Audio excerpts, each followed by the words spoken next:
जय माँ शुलनी। मैं बिंदिया ठाकुर स्वागत करती हूँ आपका मेरी आज की होम ब्लॉग में। तो let's start our Sunday evening.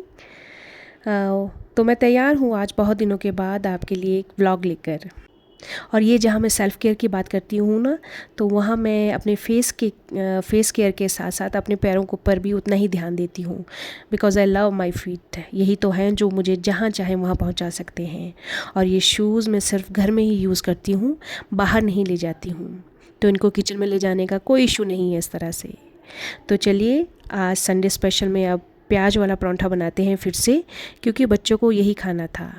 तो अब मैंने सारी तैयारियां कर ली थी परांठे की, और प्याज और सभी मसालों के साथ थोड़ी सी हल्दी भी इसमें शगुन के लिए डाल दी थी।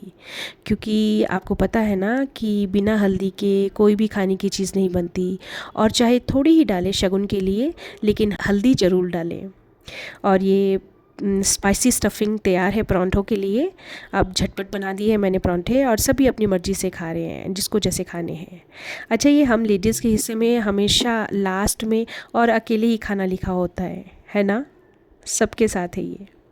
अब सभी लगे हैं अपना अपना काम करने। लाडो अभी घर पर है तो मेरी हेल्प हो जाती है घर के कामों में। और मेरे टॉम एंड जेरी दोनों लड़ते झगड़ते मेरी हेल्प कर ही देते हैं कामों में। अब कपड़े धुल गए हैं तो उन्हें बाहर डालने आई, तो माय फ्रेंड हिप्पो का भी फ़ोन आया था, उससे भी बातें हो रही थी। और कपड़े डालते डालते एक कपड़ा गिर गया तो लाडो कहने लगी, अगर हमसे गिर जाता ना तो अभी आपने हमारी क्लास लगा देनी थी। सचमुच हम बच्चे को जल्दी से कैसे डांट देते हैं ना उनकी गलतियों के लिए। अब फ्रेंड से थोड़ी देर बात हुई और फिर मैं दिन के लंच के बारे में सोचने लगी कि क्या बनाऊँ। फिर पिताश्री से पूछा तो बोले बेटा कुछ लाइट सा बना दो। फिर उन्होंने ही मलका की दाल और चावल खाने की इच्छा जताई, तो बस हो गया दिन का काम भी।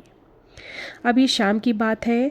पेड़ पर अभी भी कुछ खुरमानियाँ बची हैं, तो लंबे और वेट में कम लोग किस काम आएंगे।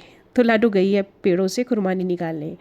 और एक बात कहूँ, मेरे यहाँ से बाईपास और सोलन का बहुत ही खूबसूरत नज़ारा दिखता है।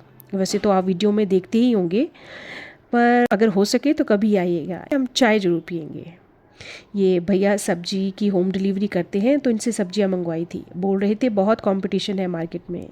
अब तो ना जाने कैसी कैसी ऐप आ गई हैं, लेकिन आप मुझसे ही सब्जियां मंगवाई हैं। सचमुच सबको अपनी अपनी फ़िक्र है। सच भी है। तो अब लीजिए, लाडो पड़ोस वाली आंटी के साथ खुरमानियाँ तोड़कर आ गई है और अपनी चोट भी दिखा रही है। अच्छा चलो मैं इसे देखती हूँ, तब तक आप ब्लॉग को लाइक शेयर और कमेंट करें। अब मुझे दीजिए इजाज़त, फिर नए ब्लॉग के साथ आऊँगी। तब तक स्वस्थ व्यस्त और मस्त रहें।